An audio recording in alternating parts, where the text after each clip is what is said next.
Sebenarnya apa sih tujuan hidup ini? Mengapa kita lahir, tumbuh, lalu sibuk menjalani hari demi hari? Mengapa kita bangun pagi, bekerja, lelah, memikirkan banyak hal, lalu tidur dan mengulang semuanya kembali? Apakah hidup hanya tentang bertahan sampai tua?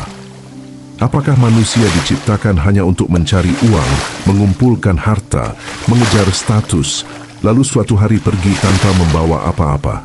Jika memang itu tujuan hidup, mengapa begitu banyak orang yang memiliki segalanya tetapi tetap merasa kosong? Mengapa di tengah keramaian masih ada kesepian? Mengapa di tengah pencapaian masih ada kehampaan?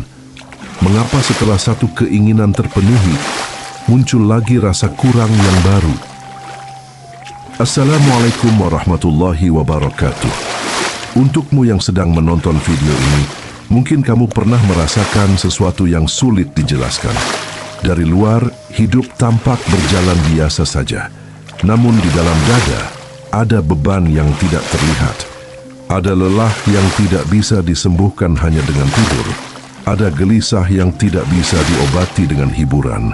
Ada rasa seperti sedang berjalan jauh, namun tidak tahu kemana arah tujuan.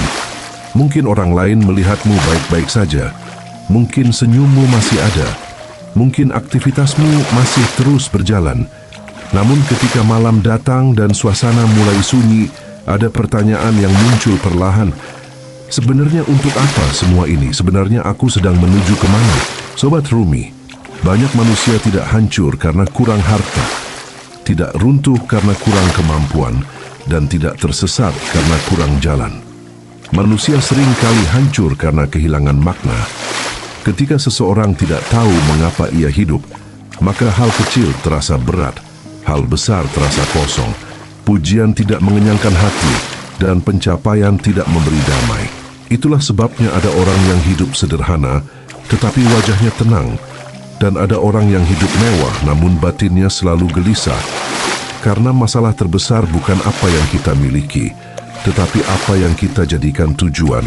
Kita hidup di zaman yang mengajarkan cara mengejar, tetapi lupa mengajarkan cara memahami. Kita diajari cara terlihat berhasil, tetapi tidak diajari cara merasa utuh. Kita diajari cara sibuk, tetapi tidak diajari cara hadir. Kita diajari cara menang di hadapan manusia, tetapi lupa bagaimana tenang di hadapan Allah. Maka jangan heran jika banyak orang tertawa di luar, namun menangis di dalam. Banyak yang terlihat kuat namun rapuh saat sendiri. Banyak yang dikelilingi orang, tetapi merasa sendirian. Karena tubuh manusia bisa kenyang oleh makanan, tetapi jiwa manusia hanya tenang bila dekat dengan Allah. Mungkin hari ini kamu sedang berada di titik lelah. Mungkin kamu telah mencoba banyak hal, namun damai belum juga datang. Mungkin kamu sudah bekerja keras, namun hati masih terasa sempit.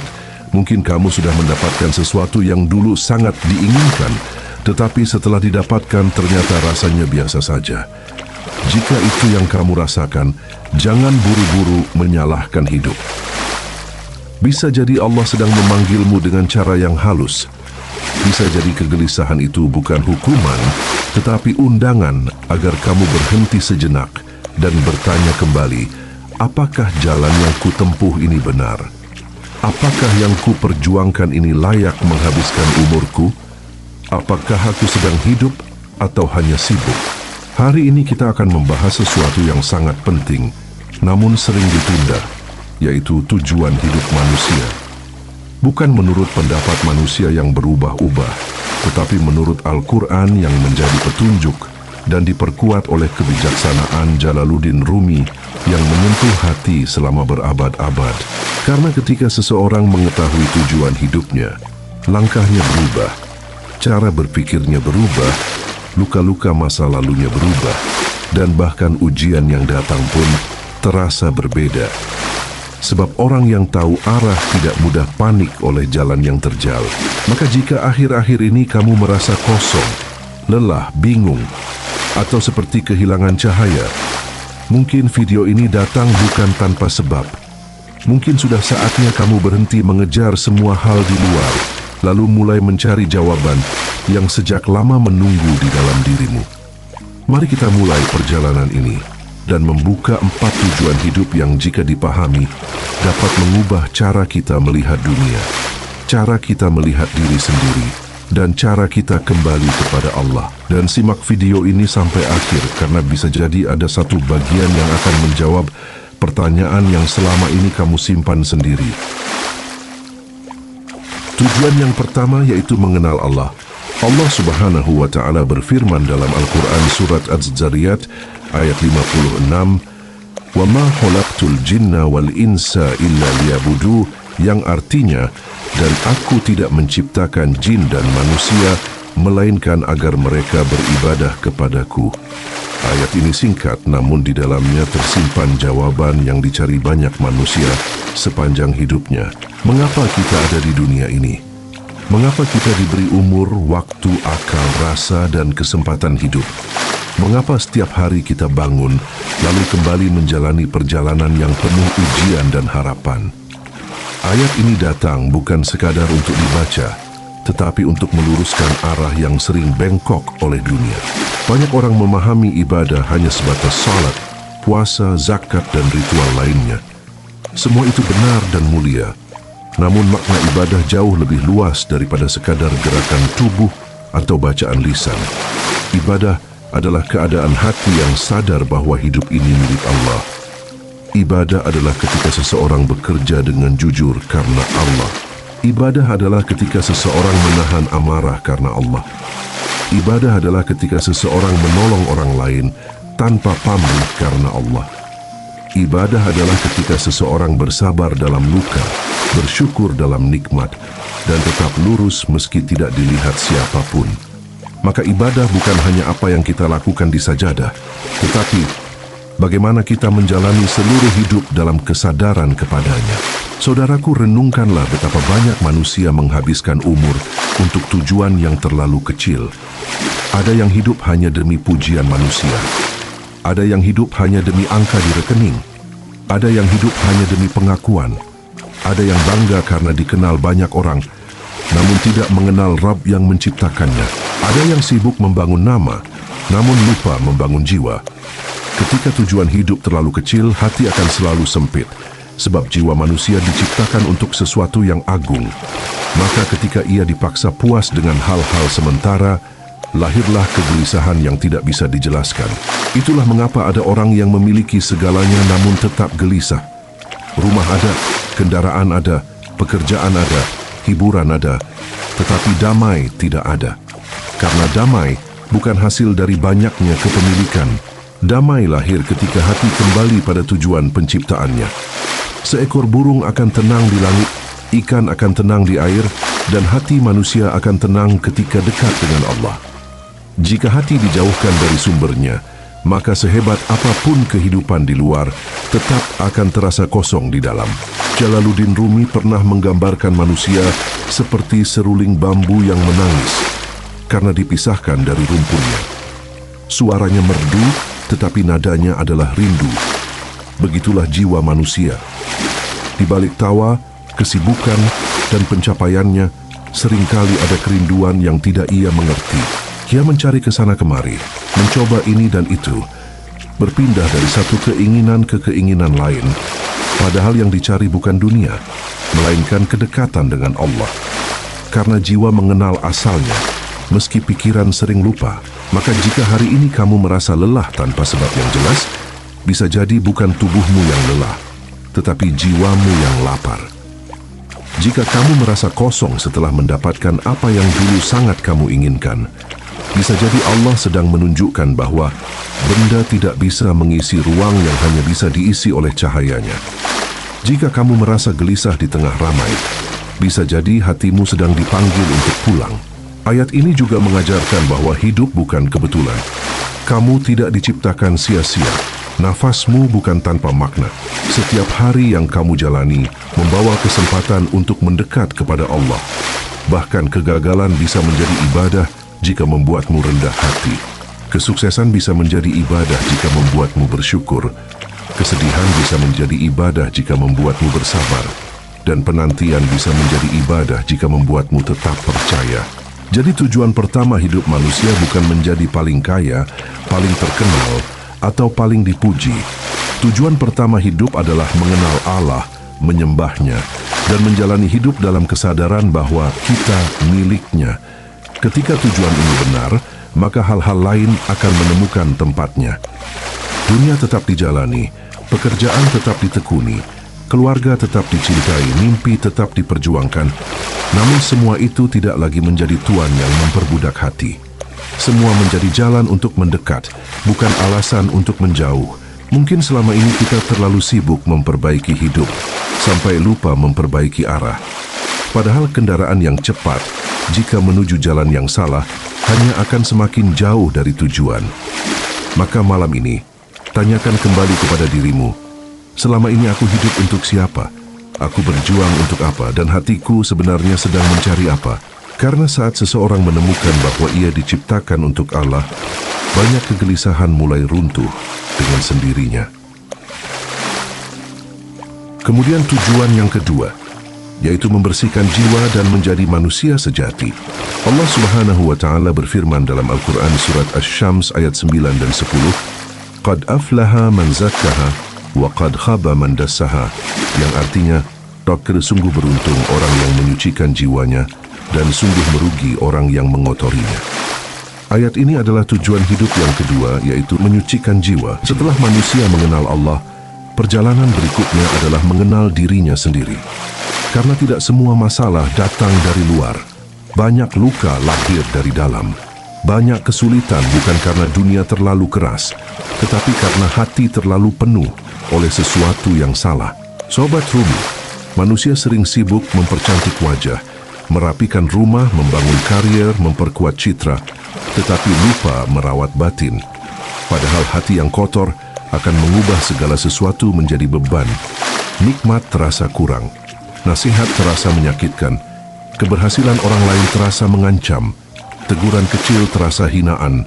Dunia yang sama bisa terasa indah bagi hati yang bersih, namun terasa gelap bagi hati yang penuh debu. Apa yang dimaksud menyucikan jiwa?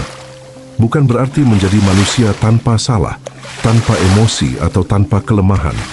Menyucikan jiwa adalah proses membersihkan hati dari kesombongan, iri hati, dengki, dendam, ria, tamak, cinta berlebihan kepada dunia, dan segala sifat yang menjauhkan manusia dari cahaya Allah. Ini bukan pekerjaan sehari dua hari. Ini perjalanan seumur hidup. Karena setiap hari, debu itu datang kembali melalui pujian, luka, marah, kecewa, dan keinginan yang tidak selesai. Lihatlah betapa halusnya penyakit jiwa. Kadang seseorang terlihat baik, rajin ibadah, sopan bicara, tetapi diam-diam hatinya dipenuhi iri kepada orang lain. Kadang seseorang terlihat sukses, namun tidak tahan melihat orang lain bahagia. Kadang seseorang memberi bantuan, tetapi ingin dipuji. Kadang seseorang menolak dosa besar, namun memelihara kesombongan kecil yang perlahan merusak semua amalnya. Itulah mengapa Al-Quran tidak hanya mengajak manusia berbuat baik di luar, tetapi juga membersihkan bagian terdalam yang tidak terlihat. Jalaluddin Rumi sering menggambarkan hati sebagai cermin. Jika cermin itu tertutup debu, ia tidak mampu memantulkan cahaya. Cahaya tidak hilang, hanya terhalang. Begitu pula jiwa manusia. Fitrahnya ingin damai, ingin dekat dengan Allah, ingin mencintai kebaikan. Namun ketika tertutup debu ego, ia kehilangan kejernihannya. Maka banyak orang mencari cahaya keluar, padahal yang perlu dilakukan adalah membersihkan penutup di dalam.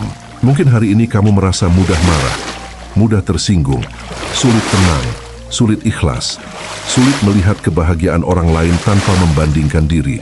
Jangan langsung menyalahkan keadaan. Bisa jadi Allah sedang menunjukkan area jiwa yang perlu dibersihkan. Karena terkadang ujian hadir bukan untuk menghancurkan kita, tetapi untuk memperlihatkan apa yang masih tersembunyi di dalam hati. Orang yang jiwanya bersih tidak berarti hidupnya tanpa masalah. Ia tetap diuji, tetap kehilangan, tetap kecewa, tetap menangis. Namun hatinya tidak mudah rusak oleh kejadian. Ketika dipuji, ia tidak mabuk. Ketika dicela, ia tidak runtuh.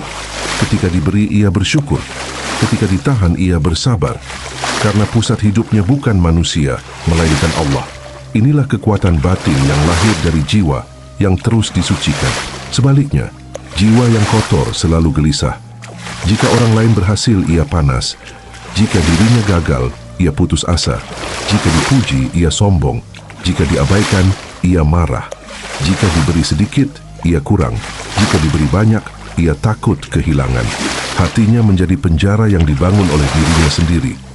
Dunia tidak pernah cukup untuk memuaskannya, karena masalahnya bukan kurang dunia, tetapi jiwa yang belum sembuh. Menariknya, Allah tidak mengatakan beruntung orang yang paling kaya, paling terkenal, atau paling kuat. Allah mengaitkan keberuntungan sejati dengan kebersihan hati. Karena hati yang bersih akan membawa pemiliknya kepada keputusan yang benar, hubungan yang sehat, ibadah yang hidup, dan akhir hidup yang tenang. Mulailah dari hal kecil. Memaafkan meski ego menolak. Bersyukur meski keadaan belum sempurna. Mendoakan orang yang kamu iri padanya. Menahan lisan saat marah. Mengakui kesalahan tanpa mencari pembelaan.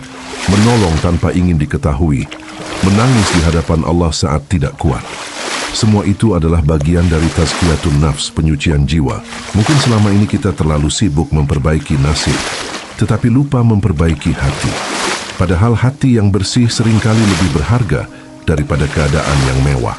Karena jika jiwa sudah jernih, hal kecil terasa cukup, hal sederhana terasa nikmat, dan hidup yang biasa pun terasa penuh rahmat. Maka malam ini tanyakan pada dirimu, apa yang lebih perlu aku perbaiki? Keadaan di luar atau isi hatiku? Karena bisa jadi pintu ketenangan tidak terkunci di dunia, tetapi tertutup oleh debu dalam jiwa kita sendiri. Tujuan yang ketiga yaitu menjadi khalifah, membawa manfaat di bumi.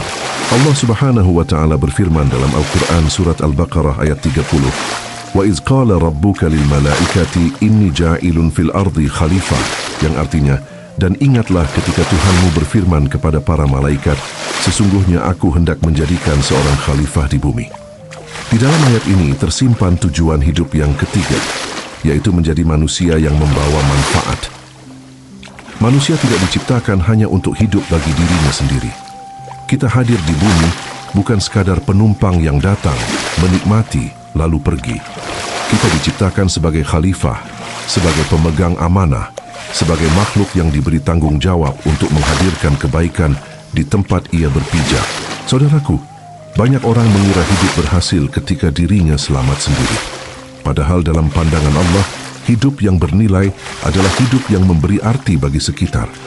Ada orang yang hartanya banyak, tetapi kehadirannya tidak dirindukan. Ada orang yang ilmunya tinggi, tetapi lisannya menyakiti.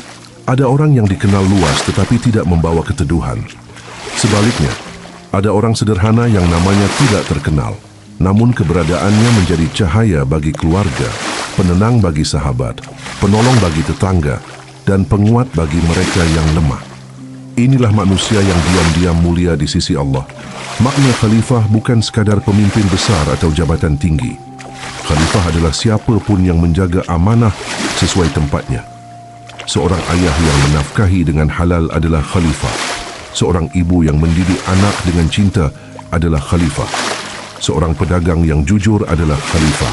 Seorang pekerja yang bertanggung jawab adalah khalifah. Seorang anak yang berbakti adalah khalifah. Bahkan seseorang yang menanam kebaikan kecil di tengah kerasnya dunia sedang menjalankan peran yang Allah titipkan kepadanya. Kita hidup di zaman ketika banyak orang ingin terlihat hebat, tetapi sedikit yang ingin bermanfaat. Banyak yang sibuk membangun citra, tetapi lupa membangun dampak.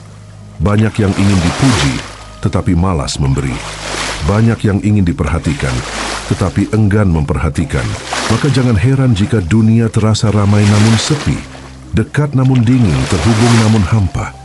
Karena manusia diciptakan bukan untuk sekadar dilihat, tetapi untuk memberi kehidupan kepada sekitarnya. Jalaluddin Rumi mengajarkan bahwa cinta kepada Allah akan terlihat dari cara seseorang memperlakukan makhluknya. Jika seseorang mengaku mencintai Allah, namun kasar kepada manusia, kikir kepada sesama, dan menyakiti yang lemah, maka cintanya masih sebatas kata. Sebab hati yang benar-benar dekat kepada Allah akan menjadi lembut. Ia ingin meringankan beban orang lain. Ia ingin menenangkan, bukan menambah luka. Ia ingin menjadi jalan datangnya rahmat, bukan sebab hadirnya keresahan. Mungkin kamu merasa hidupmu biasa saja, tidak punya jabatan besar, tidak punya pengaruh luas, tidak punya harta berlimpah. Namun jangan meremehkan manfaat kecil. Senyum yang tulus bisa menyelamatkan hati seseorang. Kata-kata lembut bisa menguatkan jiwa yang hampir menyerah. Mendengar keluh kesah orang lain dengan sabar bisa menjadi ibadah yang besar. Membantu keluarga tanpa banyak bicara bisa lebih mulia daripada pujian manusia. Di sisi Allah, yang besar bukan selalu yang terlihat besar. Banyak orang menunggu kaya dulu untuk berbagi, menunggu tenang dulu untuk menolong, menunggu sukses dulu untuk bermanfaat. Padahal manfaat tidak selalu menunggu kelapangan. Bahkan dalam keterbatasan pun, seseorang bisa menjadi rahmat. Orang yang sedang susah, tetapi tetap menghibur orang lain memiliki kemuliaan yang tidak semua orang sanggup memikulnya. Orang yang sedang diuji, tetapi masih menjaga agar tidak melukai siapapun, sedang menunjukkan kekuatan jiwa yang tinggi. Tujuan hidup yang ketiga ini juga mengajarkan bahwa kebahagiaan sejati sering lahir ketika kita keluar dari lingkaran diri sendiri.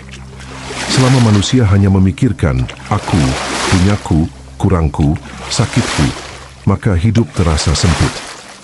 Namun ketika ia mulai berpikir siapa yang bisa kubantu, siapa yang bisa kutenangkan, apa yang bisa kuberikan, tiba-tiba dadanya menjadi lapang. Karena jiwa manusia memang diciptakan mulia ketika memberi. Maka jangan ukur hidupmu hanya dari apa yang berhasil kamu kumpulkan. Ukurlah juga dari berapa banyak hati yang tenang karena kehadiranmu. Berapa banyak masalah yang ringan karena bantuanmu. Berapa banyak luka yang sembuh karena sikapmu. Berapa banyak doa baik yang diam-diam naik ke langit karena kebaikan yang pernah kamu lakukan. Mungkin dunia tidak selalu mengingatmu. Mungkin manusia tidak selalu menghargaimu. Namun Allah mengetahui setiap manfaat kecil yang kamu tebarkan. Tidak ada senyum yang sia-sia. Tidak ada pertolongan yang hilang. Tidak ada niat baik yang luput dari perhitungannya. Bahkan kebaikan yang sudah kamu lupakan bisa jadi masih dicatat di sisi Allah. Maka malam ini tanyakan pada dirimu, apakah kehadiranku meringankan atau memberatkan, menenangkan atau melukai, membawa cahaya atau menambah gelap? Karena bisa jadi nilai hidup seseorang bukan terletak pada seberapa lama ia hidup, tetapi seberapa besar manfaat yang ia tinggalkan setelah ia pergi. Kemudian tujuan yang keempat yaitu kembali kepada Allah dengan jiwa yang tenang. Allah Subhanahu wa Ta'ala berfirman dalam Al-Quran surat Al-Fajr ayat 27 dan 28, Ya ayyatuhan nafsul mutmainnah irji' ila rabbiki radiyatan mardiyah, yang artinya wahai jiwa yang tenang, kembalilah kepada Tuhanmu dengan hati yang ridha dan diridai. Ayat ini adalah tujuan hidup yang keempat, yaitu pulang dalam keadaan damai. Setelah manusia mengenal Allah, membersihkan jiwa dan menebar manfaat, maka akhir dari seluruh perjalanan adalah kembali kepadanya dengan hati yang tenang. Sobat Rumi, setiap manusia sedang berjalan menuju satu arah yang sama. Suka atau tidak suka, cepat atau lambat, sadar atau lalai, kita semua sedang menuju kepulangan. Ada yang sibuk menghitung tahun, padahal umur diam-diam berkurang. Ada yang sibuk mengejar dunia, padahal waktu terus menjauh. Ada yang menunda taubat seolah hidup masih sangat panjang, padahal tidak ada satu pun yang tahu di mana langkah terakhirnya akan berhenti. Dunia sering membuat manusia merasa menetap, padahal kita hanya singgah. Banyak orang takut kepada kematian karena mengira itu adalah akhir dari segalanya. Padahal bagi jiwa yang mengenal Allah, kematian bukan akhir, melainkan perpindahan. Bukan lenyap, melainkan pulang. Yang menakutkan bukan mati itu sendiri, tetapi pulang dengan hati yang rusak, jiwa yang penuh penyesalan, dan umur yang habis tanpa arah. Karena setiap kepulangan akan memperlihatkan apa yang selama ini kita bangun di dalam diri. Perhatikan ayat ini. Allah tidak memanggil dengan sebutan orang kaya, orang terkenal, orang berkuasa, atau orang yang dipuji manusia. Allah memanggil, wahai jiwa yang tenang. Ini menunjukkan bahwa kemenangan sejati bukan pada gemerlap dunia, tetapi pada ketenangan batin. Banyak orang tampak berhasil di mata manusia, namun jiwanya gelisah. Banyak orang tampak sederhana, namun hatinya tentram. Dan pada akhirnya, yang dipanggil dengan kemuliaan adalah jiwa yang damai. Apa itu jiwa yang tenang? Bukan jiwa yang tidak pernah diuji, bukan jiwa yang hidupnya selalu mudah, bukan jiwa yang tidak pernah menangis. Jiwa yang tenang adalah jiwa yang tetap percaya saat keadaan gelap, tetap bersyukur saat diberi, tetap sabar saat ditahan, tetap lembut saat disakiti, dan tetap kembali kepada Allah dalam setiap keadaan. Tenang bukan berarti tanpa badai, tetapi memiliki tempat kembali ketika badai datang. Jalaluddin Rumi sering memandang kematian bukan sebagai musibah bagi pencinta Allah, tetapi sebagai perjumpaan. Ia melihat dunia sebagai persinggahan dan akhir perjalanan sebagai saat seorang hamba bertemu dengan kekasihnya. Karena itu, orang yang hidupnya dipenuhi kesadaran kepada Allah tidak memandang umur dengan panik, tetapi dengan tanggung jawab. Ia tidak bertanya berapa lama lagi aku hidup, tetapi apa yang harus kubawa saat pulang. Sobat Rumi, bayangkan jika hari ini adalah hari terakhir kita. Apa yang paling kita sesali? Apakah kurangnya harta atau kurangnya kedekatan dengan Allah? Apakah jabatan yang belum tercapai atau doa yang sering ditinggalkan? Apakah rumah yang belum besar atau hati yang belum bersih? Pertanyaan seperti ini penting bukan untuk menakut-nakuti, tetapi untuk membangunkan. Karena manusia sering baru sadar nilai waktu ketika waktu hampir habis. Tujuan hidup bukan sekadar memulai dengan baik, tetapi mengakhiri dengan baik. Banyak orang bersemangat di awal, namun lalai di tengah jalan. Banyak orang tampak kuat di hadapan manusia, namun rapuh saat sendirian. Maka, yang perlu dijaga bukan hanya citra, tetapi hati. Bukan hanya langkah luar, tetapi arah batin. Karena yang akan dibawa pulang bukan pujian orang, melainkan keadaan jiwa. Jika hari ini kamu masih bernafas, itu berarti pintu masih terbuka. Jika kamu masih bisa menyesal, itu berarti hati belum mati. Jika kamu masih ingin berubah, itu berarti Allah belum menutup jalan kembali.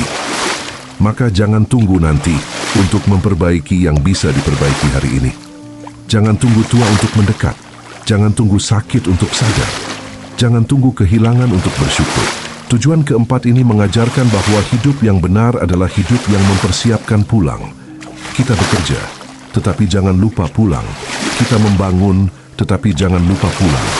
Kita mencintai dunia secukupnya, tetapi jangan sampai lupa pulang. Sebab semua yang ada di tangan akan tertinggal, dan hanya apa yang ada di hati yang akan ikut bersama kita.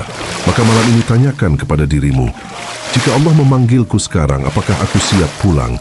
Apakah hatiku damai? Apakah masih ada dendam yang kupelihara? Apakah masih ada kewajiban yang kuabaikan? Apakah hidupku sudah cukup mengenal arah? Karena kebahagiaan terbesar bukan hidup lama, tetapi pulang dalam keadaan tenang, ridha, dan diridai Allah. Saudaraku, dari seluruh pembahasan ini kita belajar bahwa hidup bukanlah perjalanan tanpa arah. Allah tidak menciptakan manusia untuk sekadar lahir, bekerja, lelah, lalu pergi. Ada tujuan yang mulia di balik setiap nafas yang kita hirup dan setiap hari yang kita jalani. Tujuan pertama adalah mengenal Allah dan hidup dalam ibadah kepadanya. Tujuan kedua adalah membersihkan jiwa dari segala kotoran hati yang menjauhkan kita dari cahaya. Tujuan ketiga adalah menjadi manusia yang membawa manfaat bagi sesama. Dan tujuan keempat adalah pulang kepada Allah dalam keadaan damai, dengan hati yang riba dan diridai. Jika hari ini hidup terasa berat, mungkin bukan karena jalanmu terlalu sulit, tetapi karena hatimu sedang diingatkan untuk kembali kepada tujuan. Jika hari ini kamu merasa kosong, mungkin bukan karena kurang dunia, tetapi karena jiwa sedang merindukan Allah. Maka jangan hanya sibuk menjalani hidup, pahamilah arah hidup. Jangan hanya mengejar dunia yang sementara, bangunlah bekal untuk pulang nanti. Karena pada akhirnya, yang paling penting bukan seberapa lama kita hidup, tetapi bagaimana keadaan hati saat menghadap Allah. Semoga Allah menuntun langkah kita, membersihkan jiwa kita, menjadikan hidup kita bermanfaat, dan memanggil kita pulang dalam keadaan husnul khatimah. Bagikan video ini kepada siapapun yang sedang mencari arah hidup. Semoga menjadi wasilah kebaikan. Wassalamualaikum warahmatullahi wabarakatuh.